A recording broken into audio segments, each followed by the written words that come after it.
नमस्कार दोस्तों। तो आइए हम लोग पढ़ते हैं कक्षा 10 के लिए एक महत्वपूर्ण टॉपिक, जिसे पढ़ेंगे हम लोग ऑक्सीकरण किसे कहते हैं, अपचयन किसे कहते हैं, परीक्षा में आता है। ऑक्सीकरण सब क्या समझते हैं, अपचयन सब क्या समझते हैं, इसको हम लोग पढ़ेंगे। और साथ ही साथ हम लोग पढ़ेंगे रेडॉक्स अभिक्रिया क्या होती है। ठीक है, तो आइए हम लोग पढ़ते हैं पहले कि ऑक्सीकरण या उपचयन किसे कहते हैं। तो देखिए, परिभाषा हम लिखवा नहीं रहे हैं। तो जब किसी तत्व में नहीं आपको ऐसी अभिक्रियाएं मिलें जिसमें किसी तत्व में ऑक्सीजन का योग हो रहा हो, माने ऑक्सीजन जुड़ रहा हो, तो वहाँ पर हमेशा ऑक्सीकरण होता है। और जिस अभिक्रिया में किसी तत्व से ऑक्सीजन का निष्कर्षण हो रहा हो, ऑक्सीजन निकल रहा हो, तो वहाँ पर क्या होगा, अपचयन होगा। यानी हम कह सकते हैं कि वे अभिक्रियाएं जिनमें किसी तत्व में ऑक्सीजन का योग होता है, यानी कि O2 माने ऑक्सीजन का योग होता है, ऑक्सीजन का योग होता है। तो जिस अभिक्रिया में किसी तत्व पर ऑक्सीजन का योग होता हुआ दिखाई देगा, वो अभिक्रियाएं ऑक्सीकरण कहलाएंगी। तो हम परिभाषा कैसे लिखेंगे, वे अभिक्रियाएं जिनमें किसी तत्व पर ऑक्सीजन का योग होता है उन्हें ऑक्सीकरण अभिक्रिया कहते हैं। और वे अभिक्रियाएं जिनमें किसी तत्व से ऑक्सीजन का निष्कर्षण होता है उसे हम क्या कहते हैं, तो उपचयन अभिक्रियाएं कहते हैं। ठीक है, सॉरी, अपचयन अभिक्रियाएं कहते हैं। एग्जाम्पल लेते हैं, एग्जाम्पल्स हमको याद रखना है। अगर आप एग्जाम्पल याद रखते हैं तो आप तीनों प्रश्नों का हल तुरंत कर जाएंगे। देखिए यहाँ पे एग्जाम्पल लेते हैं। एग्जाम्पल में CaO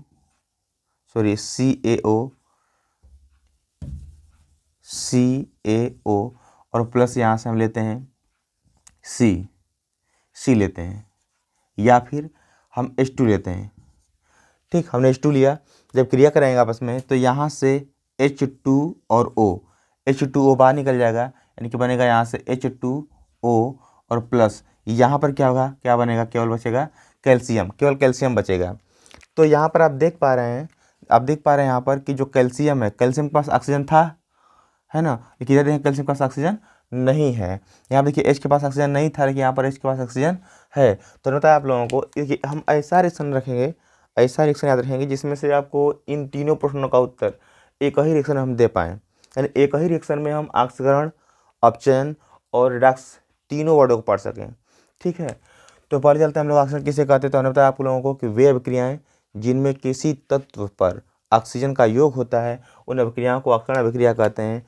और जिन अभिक्रियाओं में किसी तत्व से ऑक्सीजन का निष्कर्षण होता है उसे अपचयन अभिक्रिया कहते हैं। तो यहाँ पर आप देख पा रहे हैं कि जो कैल्शियम है इसके पास ऑक्सीजन है और यहाँ पर ऑक्सीजन नहीं है। इसका मतलब ऑक्सीजन जो था वो निकल चुका है, और जहाँ पर ऑक्सीजन निकलता है, यानी कि जहाँ पर O2 का निष्कर्षण होता है वहाँ पर हमेशा अपचयन होता है। ठीक है, तो यहाँ से कैल्शियम के पास O था, अब नहीं है, यानी कि यहाँ पर हम कह सकते हैं कि हो क्या रहा है, ऑक्सीकरण। क्या हो रहा है, सॉरी, अपचयन हो रहा है। क्या हो रहा है, अपचयन हो रहा है। और यहाँ पर देखें H के पास O नहीं था और यहाँ पर इसके पास O है, यानी कि यहाँ पर क्या हो रहा है, O जुड़ रहा है। और जहाँ पर O का जुड़ना होता है, योग होता है, वहाँ पर हमेशा क्या होता है, ऑक्सीकरण या उपचयन होता है। यानी कि हम कह सकते हैं यहाँ पर क्या हो रहा है, ऑक्सीकरण हो रहा है या उपचयन हो रहा है। ठीक है, तो जिस तत्व पर ऑक्सीकरण होता है उस तत्व को हम क्या बोलते हैं, कभी कभी ये पूछता है कि अपचायक क्या होता है। तो जिस तत्व पर ऑक्सीकरण होता है उस तत्व को हम क्या कहते हैं, अपचायक कहते हैं। और जिस तत्व पर अपचयन होता है उस तत्व को हम क्या बोलते हैं, ऑक्सीकारक कहते हैं। क्या बोलते हैं, ऑक्सीकारक कहते हैं। तो आप देख पा रहे हैं यहाँ पर कि ये जो कैल्शियम है, कैल्शियम पर अपचयन हो रहा है, यानी कि कैल्शियम है क्या, ऑक्सीकारक है। यहाँ पर कैल्शियम क्या है, ऑक्सीकारक है। और H2 पर क्या हो रहा है, अपचयन हो रहा है। तो H2 के क्या यहाँ पर है, अपचायक है ना। तो हाइड्रोजन अपचायक यहाँ पर दिखाई दे रहा है, अपचायक के रूप में कार्य कर रहा है, और कैल्शियम जो है ऑक्सीकारक के रूप में काम कर रहा है। नेक्स्ट, अब देखिए यहाँ पर दो वर्ड, ये तो हो गया दोनों आप लोगों का रिएक्शन। और एग्जाम्पल ले सकते हम लोग हैं, जैसे यहाँ पर एग्जाम्पल Zn है जिंक और इसके पास O है, ZnO है। और यहाँ से हम लोग C ले लें, कार्बन ले लें, और जब इसकी क्रिया कराएंगे यहाँ से तो फिर वही काम होगा, C और O बाहर निकल जाएंगे, और यहाँ पर क्या बचेगा, खाली अकेले जिंक बचेगा। क्या बचेगा, केवल जिंक बचेगा। तो अब देख पा रहे हैं यहाँ पर कि जिंक के पास O है, यहाँ पर है ना, यहाँ पर जिंक के पास O है लेकिन यहाँ पर नहीं है। इसका मतलब कि जिंक के पास से ऑक्सीजन निकल चुका है। और अब जान चुके हैं कि जहाँ से ऑक्सीजन का निष्कर्षण होता है वहाँ पर क्या होता है, अपचयन होता है। यानी कि यहाँ पर क्या हो रहा है, यहाँ पर हो रहा है, जिंक पर क्या हो रहा है, अपचयन हो रहा है, जिंक पर अपचयन हो रहा है। सी के पास O नहीं था और यहाँ पर सी के पास O है, इसका मतलब ये हो रहा है कि यहाँ पर ऑक्सीकरण हो रहा है। क्या हो रहा है? ऑक्सीकरण हो रहा है, ऑक्सीकरण। और हमने आपको बताया कि जिस तत्व पर ऑक्सीकरण होता है उस तत्व को हम क्या बोलते हैं? अपचायक बोलते हैं। यानी कार्बन यहाँ पर किसका कार्य कर रहा है? तो अपचायक का कार्य कर रहा है, ठीक है, अपचायक का कार्य कर रहा है। और हमने बताया कि जिस तत्व पर अपचयन होता है उसको हम क्या बोलते हैं? ऑक्सीकारक बोलते हैं। यानी यहाँ पर जिंक जो है किसके लिए कार्य करेगा, किस रूप में कार्य करेगा? तो ये ऑक्सीकारक के रूप में कार्य करेगा, ऑक्सीकारक के रूप में कार्य करेगा। अब बात करते हैं रिडॉक्स अभिक्रिया की। तो यहाँ पर देखिए दो वर्ड है, यहाँ पर रेड वर्ड है, रेड मतलब होता है RED, और यहाँ पर ये ऑक्स है यानी कि ऑक्स। दो वर्ड रेड और ऑक्स, रेड और ऑक्स से मिलकर बना हुआ रिडॉक्स। तो यहाँ पर आप देख पा रहे हैं कि दो वर्ड है, रेड और ऑक्स। तो रेड मतलब होता है रिडक्शन, सॉरी, रेड मतलब रिडक्शन और ऑक्स मतलब ऑक्सीडेशन। यानी आप जान पा रहे होंगे कि जिस अभिक्रिया में ऑक्सीकरण और अपचयन दोनों होगा, यानी वे अभिक्रियाएं जिनमें ऑक्सीकरण और अपचयन दोनों होता है उन्हें हम क्या कहते हैं? रिडॉक्स अभिक्रिया कहते हैं। क्या कहते हैं? रिडॉक्स अभिक्रिया कहते हैं। तो यहाँ पर इसमें देखिए ऑक्सीकरण भी हो रहा है, अपचयन भी हो रहा है। कई अभिक्रिया में, एक ही अभिक्रिया में ऑक्सीकरण भी हो रहा है, अपचयन भी हो रहा है। तो आप देख पा रहे हैं कि दोनों अभिक्रिया किसका एग्जाम्पल होगा? रिडॉक्स का भी। यानी कि जो एग्जाम्पल हम ले रहे हैं दो ठो, ये दोनों एग्जाम्पल जो हैं ऑक्सीकरण के भी हैं और अपचयन के भी हैं और रिडॉक्स के भी हैं। यानी तीनों के एक एग्जाम्पल हम पढ़ेंगे और तीनों परिभाषा जो हो गई खत्म हो गई, ठीक है। नेक्स्ट वीडियो में चलते हैं।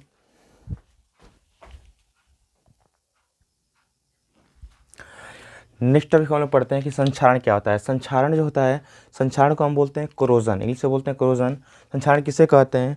तो देखिए हम लोग, तो यहाँ परिभाषा हम लिख दी है, फिर भी वायु और नमी की उपस्थिति में, वायु और नमी की उपस्थिति में धातुओं का धीरे धीरे नष्ट होना संक्षारण कहलाता है, ठीक है। तो वायु और नमी की उपस्थिति में धातुओं का धीरे धीरे नष्ट होना संक्षारण कहलाता है। जैसे हम लोग कभी, जैसे लोहा होता है आयरन, अगर आयरन को हम खुला छोड़ देते हैं, आयरन को हम लोग खुला छोड़ देते हैं तो जंग पकड़ लेता है, ठीक है, जंग पकड़ लेता है। तो जंग होता है वो लोहे को जब हम खुला छोड़ देते हैं तो लोहा जो होता है वायु और नमी को पा करके और ऑक्सीकरण अभिक्रिया करता है और ऑक्सीकरण के द्वारा उस पर ऑक्साइड की परत बन जाती है जिसे हम लोग जंग या मूर्छा कहते हैं, ठीक है। तो अब लिखेंगे आप लोग कि वायु तथा नमी की उपस्थिति में धातुओं का धीरे धीरे नष्ट होना धातुओं का संक्षारण कहलाता है। यह एक ऑक्सीकारक अभिक्रिया है ना, ऑक्सीकारक प्रक्रम है। यानी कि इसमें होता क्या है? ऑक्सीकरण अभिक्रिया होती है। यानी जो हम पदार्थ रख रहे हैं, जो धातु रख रहे हैं, वो वायु और नमी से क्रिया करता है और वहाँ पर अभिक्रिया कौन सी करता है? तो ऑक्सीकरण क्रिया करता है। क्या करता है? ऑक्सीकरण, जिससे उस पर ऑक्साइड की परत बन जाती है और वो पपड़ी के रूप में उस पर हो जाती है, ठीक है, जिसे हम कहते हैं संक्षारण। तो यहाँ पर देखें, अब पूछता है कि संक्षारण से रोकथाम के उपाय क्या हैं। तो देखें, तो पहला उपाय है कि जिस धातु को हम बचाना चाहते हैं, संक्षारण से रोकथाम करना चाहते हैं, उस धातु पर अगर हम पेंट लगा देते हैं, पेंट का लेप कर देते हैं, तो उस धातु का संक्षारण नहीं होगा, यानी वो धातु खराब नहीं होगी। या फिर उस पर अगर हम ग्रीस लगा देते हैं, यानी ग्रीस का लेप लगा देते हैं, तब भी ऐसा नहीं होगा, यानी संक्षारण उसका नहीं होगा। मिश्र धातु बनाकर, नेक्स्ट क्या है? मिश्र धातु बनाकर। इसका मतलब ये होता है कि जब दो या दो से अधिक धातुओं को आपस में मिलाते हैं, दो या दो से अधिक धातुओं को आपस में मिलाते हैं, तो जो धातु तैयार होती है उसको हम कहते हैं मिश्र धातु। यानी अगर आपसे प्रश्न पूछता है कि मिश्र धातु किसे कहते हैं, आप ये बता सकते हैं कि जब दो या दो से अधिक धातुओं को आपस में मिलाते हैं तो मिश्र धातु का निर्माण होता है। यानी कि जो धातुएं होती हैं, जो मिश्र धातुएं होती हैं, और दो या दो से अधिक धातुओं या अधातुओं का समांगी मिश्रण होते हैं। जैसे अब देखते होंगे पहले जो पीतल के बर्तन हुआ करते थे, जो पीतल होता है, पीतल में कापर की मात्रा होती है और जिंक की मात्रा होती है, ठीक है। तो कापर की मात्रा होती है तो मिश्र धातु, तो मिश्र धातु बनाकर हम क्या कर सकते हैं? संक्षारण से रोकथाम कर सकते हैं। नेक्स्ट है गैल्वेनीकरण, गैल्वेनीकरण या यसद लेपन। तो हम क्या करते हैं? इस प्रक्रिया में जो धातु होती है उस धातु पर दूसरे धातु की हम परत चढ़ाते हैं। जैसे यहाँ पर यसद लेपन हम लिखा है, यसद मतलब क्या होता है? जिंक होता है। यसद मतलब क्या होता है? जिंक होता है। तो उस धातु की परत, धातु पर हम क्या करते हैं? जिंक की परत चढ़ा देते हैं, जिससे वो धातु संक्षारण होने से बच जाती है। नेक्स्ट है इलेक्ट्रोप्लेटिंग द्वारा। इलेक्ट्रोप्लेटिंग में क्या करते हैं कि इसको हम बोलते हैं विद्युत अपघटनी विधि, है ना। इसमें क्या करते हैं कि धातु को छड़ लेते हैं, जो भी जिस धातु का हमको संरक्षण करना होगा, बचाव करना होगा, संक्षारण से रोकथाम करना होगा, उस धातु की छड़ को हम लोग लेंगे और छड़ पर क्या करेंगे, धारा प्रवाहित करेंगे अधिक मात्रा में। जब धारा उच्च वोल्टेज तक प्रवाहित करेंगे तो इलेक्ट्रॉनों की प्लेटिंग उस पर होगी, जिसे हम कहते हैं इलेक्ट्रोप्लेटिंग। तो ये प्रक्रिया है जिसमें हम क्या कर सकते हैं कि संक्षारण से रोकथाम कर सकते हैं। संक्षारण किसे कहते हैं, तो वायु तथा नमी की उपस्थिति में धातुओं का धीरे धीरे नष्ट होने की प्रक्रिया को संक्षारण कहते हैं। इसको रोकथाम के उपाय क्या है, तो अगर हम चाहते हैं कि संक्षारण न हो तो उस धातु पर हम पेंट लगा सकते हैं, ग्रीस लगा सकते हैं, उसको हम मिश्र धातु में बदल सकते हैं और गैल्वेनीकरण कर सकते हैं। इस तरह से 3-4 जो आपके पॉइंट हैं जो बताएंगे कि कैसे हम संक्षारण से रोकथाम कर सकते हैं। नेक्स्ट है, परीक्षा में पूछता है 1 नंबर में कि विकृत घनता से आप क्या समझते हैं, यानी विकृत घनता को हम बोलते हैं रेंसिडिटी। विकृत माने होता है बेकार, और यहाँ पर क्या है, गंधिता माने गंध हो गया। जैसे आप देखते होंगे पहले कि जैसे गांव में दाल अगर बनता है सुबह में गर्मी के मौसम में, उसको रख देते हैं, खुला छोड़ देते हैं, तो खुला छोड़ देने पर होता क्या है कि जो वायु है, वायु में बहुत सारे बैक्टीरिया रहते हैं, है ना, बहुत सारे बैक्टीरिया रहते हैं, वो उनसे क्रिया कर लेते हैं उनका, यानी वैसे भी उसका जो वायु उपस्थित है चारों तरफ, वायु से क्रिया करने के बाद उसका ऑक्सीकरण हो जाता है, यानी जो उसमें तेल मौजूद हैं चाहे वसा मौजूद हैं, उनका ऑक्सीकरण हो जाता है, और ऑक्सीकरण होने से वो चीज़ें खराब हो जाती हैं और वो बेकार में आने लगी, जिसे हम कहते हैं बसिया गया है ना। तो ये आपका विकृत घनता होता है। इसे है ना, अगर पूछा आपसे कि विकृत घनता किसे कहते हैं तो कैसे आपको डिफाइन करना है, तो देखिए हम लोग, तो खाद्य पदार्थों में उपस्थित तेल या वसा के धीरे धीरे ऑक्सीकरण होने से उनके स्वाद और गंध का बदल जाना ही क्या कहलाता है, विकृत घनता कहलाता है। ठीक है, इसे हम कैसे रोकथाम करेंगे, रोकथाम कैसे करेंगे, बचाव कैसे करेंगे, देखिए हम लोग, तो इसमें देखिए वायुरोधी बर्तन में रख सकते हैं हम लोग, यानी कि ऐसे बर्तन जो वायु से क्रिया न करे, है ना, इसको हम बोलते हैं वायुरोधी बर्तन। तो वायुरोधी बर्तनों में उस पदार्थ को, उस खाद्य पदार्थ को रख लेंगे तो विकृत घनता नहीं होगा। अगला, प्रशीतन करके, यानी फ्रिज में रख दें इसको, तब भी बेकार नहीं होगा, प्रशीतन करके। पैकिंग, पैकिंग यानी कोई खाद्य पदार्थ जैसे नमकीन हुआ, चाहे कोई भी कुरकुरा हुआ, चिप्स हुआ, जब हम लोग पैक करते हैं तो पैक करते समय उस पैकिंग में जो ऑक्सीजन की मात्रा होती है उसको बाहर निकाल करके उसमें नाइट्रोजन भर दिया जाए तो उसको विकृत घनता से बचाया जा सकता है। तो जब पैक करते हैं हम लोग, कोई भी चीज़ की पैकिंग करते हैं तो उसमें जो ऑक्सीजन होती है उसको बाहर निकाल देते हैं और उसके साथ नाइट्रोजन भर देते हैं, यानी ऐसी गैसें हम भर देते हैं जो क्रिया न करें, यानी ऑक्सीकरण न हो, और वो जो भोज्य पदार्थ हम रख रहे हैं, पैक कर रहे हैं, वो खराब ना हो।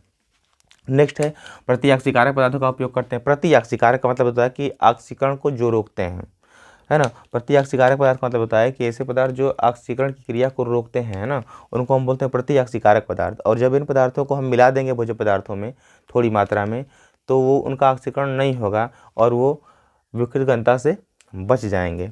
ठीक है, तो ये हुआ हमारा संक्षारण किसे कहते हैं और विकृत घनता क्या होता है।